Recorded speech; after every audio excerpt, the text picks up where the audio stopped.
Thanks for your love and support. दोस्तों, आज की इस वीडियो में मैं आपके साथ मोस्ट कॉमन प्रॉब्लम जो कि ड्यूक्नीज मस्कुलर डिस्ट्रॉफी है उसको डिस्कस करने जा रही हूँ। तो मस्कुलर डिस्ट्रॉफी बहुत टाइप के होते हैं, एटलीस्ट मोर देन 20 टाइप्स के होते हैं। इसमें बच्चे की मसल्स की वीकनेस होती है जो कि जेनेटिक डिसऑर्डर है। तो आज मैं आपके साथ ड्यूक्नीज मस्कुलर डिस्ट्रॉफी क्या होता है, किन कारणों से होता है और उसका फिजियोथेरेपी मैनेजमेंट कौन कौन सा है वो मैं डिस्कस करने वाली हूँ। आज हमारे ओपीडी में ये बच्चा आया है, इसको मैं एक्सरसाइज करके डिमॉन्स्ट्रेट कराऊंगी कि इस एक्सरसाइज को हम किस तरह से करते हैं। फर्स्ट ऑफ ऑल कि ड्यूक्नीज मस्कुलर एक जेनेटिक प्रॉब्लम है जो कि मस्कुलर वीकनेस के साथ होती है। शुरुआत के 1 से 3 साल में पेरेंट्स को पता नहीं चलता कि उसे मस्कुलर प्रॉब्लम है। बच्चा जैसे जैसे ग्रोथ करता है उसकी मस्कुलर डिस्ट्रॉफी बढ़ जाती है। मोस्ट कॉमन सिम्टम जो आपको देखने के लिए मिलता है, ऐसे बच्चे जो बैठ के खड़े होने लगते हैं या फिर चलने लगते हैं, उनकी अपनी activity, crawling activity, sitting to standing activity बहुत ही ज्यादा स्लो हो जाती है। तो ऐसे बच्चों के आप स्पेसिफिक सिम्टम जिसको हम लोग ब्रोअर साइन मेडिकल टर्म में कहते हैं वो देखने के लिए मिलता है। ऐसे बच्चे जब भी उठते हैं तो वो जमीन का सपोर्ट लेके फिर उठते हैं। क्रॉलिंग करने में उनको मतलब घुटने के बल से उसे चलने में दिक्कत होती है। अपने जमीन का सपोर्ट लेके फिर घुटने का सपोर्ट लेके, इस तरीके से पहले जमीन का सपोर्ट लेके फिर घुटने का सपोर्ट, देन वो अपने आप को स्ट्रेट कर पाते हैं। धीरे धीरे इनकी कंडीशन और ज्यादा विग्रस हो जाती है और जैसे जैसे बच्चा ग्रोथ करता है वो कम्प्लीटली बेड रिडन और सपोर्टिव डिवाइस के ऊपर आ जाता है। जैसे कि ये बच्चा है, शुरुआत में इसको कोई प्रॉब्लम नहीं थी, धीरे धीरे अब इसे जमीन से बैठकर उठने में हेल्प की जरूरत होती है। चलने के लिए भी वो जो कोऑर्डिनेशन है, फॉल्टी मूवमेंट होते हैं, तो वो सब देखने के लिए मिलता है। तो सबसे पहले कि ये विदाउट सपोर्ट स्टैंड नहीं कर सकता है, तो मैं इसको सपोर्ट के साथ आपको दिखाती हूँ कि स्टैंडिंग हमें कैसा है। सब मोस्ट इम्पॉर्टेंट क्लिनिकल फीचर मैं आपको साथ एक्सप्लेन करना चाहती हूँ कि ऐसे बच्चों में जो इसकी शोल्डर होते हैं और जो चेस्ट होता है वो बैकवर्ड की तरफ होता है। एबनॉर्मल जो स्पाइन है वो टिल्टेड होता है, टमी आउटवर्ड होता है। ग्लूट्स की जो मसल्स हैं, हिप की जो मसल्स हैं वो वीक होती हैं, जिसके कारण की काफ मसल्स की हाइपरट्रॉफी देखने के लिए मिलती है। नी जो है, घुटना जो है बिल्कुल स्ट्रेट होता है और पंजा फुट ड्रॉप होता है। तो ये सारे सिम्टम्स ऐसे बच्चों में देखने के लिए मिलते हैं। तो इन सिम्टम्स को हम लोग करेक्ट करने के लिए मोस्ट इम्पॉर्टेंट पॉइंट है कि हमें इनकी डे टू डे एक्टिविटी को करेक्ट करना पड़ेगा, इनके पेरेंट्स को ट्रेन करना पड़ेगा। मोस्ट इम्पॉर्टेंट इज कि स्ट्रेचिंग करानी पड़ेगी। फर्स्ट पॉइंट इज हमें स्ट्रेचिंग करानी है, अपर लिम्ब की, लोअर लिम्ब की stretching exercise. Second one is हमें स्ट्रेंथनिंग करानी है, मांसपेशियों में ताकत लाना है ताकि वो बच्चा अपनी रोजमर्रा की जिंदगी में जो काम होते हैं, बैठना, स्कूल जाना, खेलना, वो सब काम कर सके। नेक्स्ट थर्ड पॉइंट इज जैसे ऐसे बच्चे जैसे जैसे बड़े होते हैं उनकी मसल वीकनेस और ज्यादा बढ़ जाती है। तो मसल वीकनेस के बढ़ने के कारण धीरे धीरे जब लोअर लिम्ब से मसल ऊपर की तरफ आता है तो वो आपके रिस्पिरेटरी मसल्स को और सांस लेने वाली मसल्स को भी इन्वॉल्व करता है। तो बस बच्चे को शॉर्टनेस ऑफ ब्रीथ या सांस लेने में दिक्कत होना, तो हम लोग इनको ऐसे बच्चों को नेबुलाइजर और चेस्ट फिजियोथेरेपी मैनेजमेंट टेक्निक सिखाते हैं, जिसमें कि स्पाइरोमेट्री है, डीप ब्रीदिंग एक्सरसाइजेस हैं, रिक्रिएशनल, जैसे कि मैंने आपको पहले ही बताया कि बलून ब्लो करना है, गुब्बारे फुलाना है, पाइप के ग्लास में पाइप लेकर उसमें आप बबल्स को क्रिएट करना है। तो इस तरीके से रिक्रिएट करके बच्चे की जो ब्रीदिंग टेक्निक्स है उसको इम्प्रूव करना है। अभी ये बच्चा बिल्कुल सही कंडीशन में है, इसकी ब्रीदिंग इन्वॉल्वमेंट नहीं है, फिर भी मैं इनके पेरेंट को ट्रेन करूंगी कि ब्रीदिंग एक्सरसाइजेस हमें किस तरह से करना है।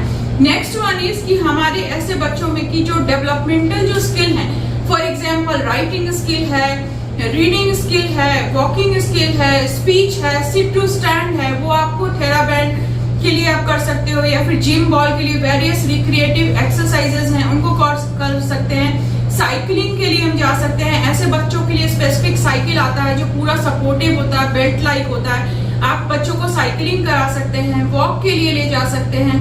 बहुत सारी रिक्रिएशनल एक्टिविटी है, स्विमिंग करा सकते हैं, तो ताकि इसकी मसल्स की जो स्ट्रेंथ है वो बनी रहे। जैसा कि मैंने आपको ऑलरेडी बताया, ये एक मस्कुलर डिसऑर्डर है और धीरे धीरे ये कंडीशंस के हिसाब से बढ़ता ही जाता है। एज के हिसाब से जैसे जैसे बच्चा बढ़ता है उसकी कंडीशन इंप्रूव होती है। तो आइए हम देखते हैं हमें एक्सरसाइजेस कौन कौन से करने हैं। First exercise is stretching exercise for upper limb. Upper limb की पहले हम रेंज ऑफ मोशन एक्सरसाइजेस करते हैं, जो कि मैंने अपने बहुत सारी वीडियोस में range of motion exercises already explain कर रखा है, ताकि हमारा जो जॉइंट है वो रेंज में रहे, जिसके कारण कि आगे कोई डिफॉर्मिटी या कॉन्ट्रैक्चर ना डेवलप हो। तो सबसे पहले हमें बच्चे के हाथ को इस तरह से चलाना है, इस तरीके से, है ना, 10 बार ऐसे करना है। देन अंदर की तरफ लेके जाना है, ऐसे स्ट्रेच करते हुए बाहर की तरफ लेके आना है। ये अगर बच्चा कर पा रहा है तो बेटा से हाथ बांधो और ऊपर की तरफ करो 10 बार, अपने आप करो, उठाओ 10 बार। इस तरीके से अगर बच्चा एक्टिव है देन आपको उसको डिमॉन्स्ट्रेट करना है कि इस तरह से अपर लिम्ब की एक्सरसाइजेस करने के लिए, स्ट्रेचिंग करने के लिए। देन हमें लोअर लिम्ब के लिए बच्चे को सपोर्टेडली, ये अपने आप खड़ा नहीं हो पाता, तो आप उसको यहाँ पे लेकर आइए। लोअर लिम्ब की स्ट्रेचिंग एक्सरसाइजेस दिखानी है। नेक्स्ट एक्सरसाइज की हमें लोअर लिम्ब की स्ट्रेचिंग बच्चों में कैसे करानी है। सबसे पहले कि नी को इस तरह से सपोर्टेडली अपने एक हाथ से रखना है और पंजे पे इस तरह से हाथ लगाना है और अपनी तरफ इस तरह से बच्चे को कोशिश करना है कि आप अपनी तरफ खींचो बेटा, हाँ, फिर छोड़ो, फिर से करो, फिर से धक्का लगाना है अपने हाथ पे, पंजे को अपनी तरफ, फिर बाहर की तरफ, अपनी तरफ, बाहर की तरफ, ऐसे 10 टाइम्स में करना है। नेक्स्ट वन इसकी कोशिश करना है, आप ऊपर उठाओ पैर, उठता नहीं है, इसको अपने आप, ये बोल रहा है बच्चा कि मैं नहीं कर पाऊंगा, देन हमें इसको सपोर्टेडली उठाना है, ठीक है। ये भी 10 टाइम्स कराना है। पैर को बाहर की तरफ इस तरीके से लेके जाना है, 10 टाइम्स कराना है। देन हमें इसको स्ट्रेचिंग देनी है इस तरीके से 10 टाइम्स, इस तरीके से हमें 10 टाइम्स कराना है। नेक्स्ट, जो इसका ग्लूट्स और हैम्स मसल बहुत वीक है और काफ की हाइपरट्रॉफी हो रही है, तो इस तरीके से आप देख पा रहे होंगे कि इसकी एबनॉर्मल जो ग्लूट मसल्स है वो बहुत ज़्यादा टाइटन है in respect to other muscle. तो हमें इस तरीके से इसको स्ट्रेच कराना है। यहाँ पे हाँ, इस तरीके से पैर को इस तरीके से फोल्ड करते हुए स्ट्रेचिंग देनी है। काउंट करना है बेटा, गिनती गिनो 10 तक, 1 2 3 4 5 6 7 8 9 10।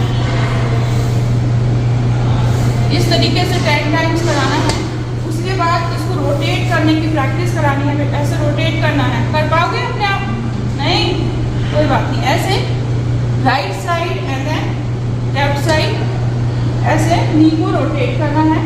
लास्ट एक्सरसाइज में हमें ब्रीजिंग करना है। इसका कमर उठा पाओगे? नहीं, कोशिश करो। आप देख पा रहे हो कि इसकी ग्लूट्स मसल्स और हिप की मसल्स इतनी ज़्यादा वीक है कि ये कमर उठा भी नहीं पा रहा है। तो हमें इसको सपोर्टेडली इसको इस तरीके से उठाना है। आप समझ रहे हो? इस ऐसे बच्चों को, उनके पेरेंट्स को ट्रीट करना है। आप समझ पा रहे हैं कि मैं किस तरह से बता रही हूँ? तो इस तरीके से आपको हाथ लगा के उठाना है, ठीक है। अपर लिंग में भी आप चाहें तो, ये बच्चा एक्टिव है अपर लिंग के लिए, तो मैंने इसको व्हील चेयर पे कराया है। आप बेड पे भी करा सकते हैं। इस तरीके से 10 टाइम्स, इस तरीके से 10 times.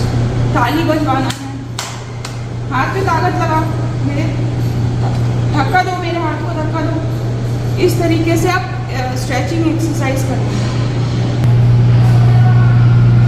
Next exercise is strengthening exercise, sit to standing exercise और रिक्रिएशनल एक्सरसाइजेज। जैसे कि आप देख पा रहे हो कि ये बिल्कुल ही सपोर्टेड सिटिंग है। ये अपने आप सिट टू स्टैंडिंग एक्टिविटीज की लॉस है वो नहीं कर पा रहा है, तो इसके पापा इसको स्टैंड कराने में हमारी हेल्प कर रहे हैं। तो इस तरीके से सपोर्टेडली जब ये स्टैंड खड़ा हो पा रहा है, देन ये चल पा रहा है।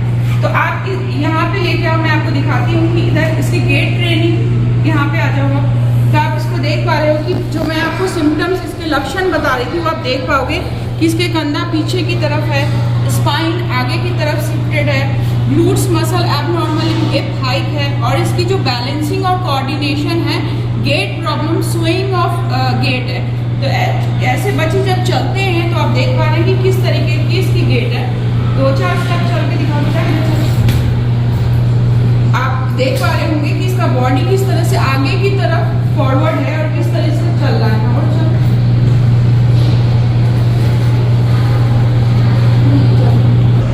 नेक्स्ट वन इज कि इस ऐसे बच्चों की रिक्रिएशनल एक्टिविटी, जैसे कि मैंने बोला करना है, तो मैं इसको साइकिलिंग बता रही हूँ, सपोर्टेड साइकिलिंग। कोशिश करो बेटा, पैंडल से पैंडल मारो, पैंडल मारो, तो इस तरीके से इसकी लोअर लिम्ब की एक्सरसाइजेस करनी है कोऑर्डिनेशन इंप्रूव करने के लिए।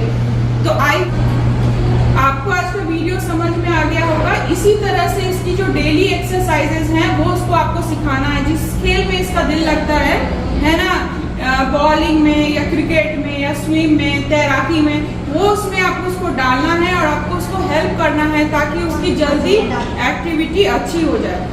तो आई होप आज का वीडियो आप क्लियर हो पाएंगे कि हमें ऐसे बच्चों को किस तरह से नई नई एक्टिविटीज करके रिक्रिएट करना है।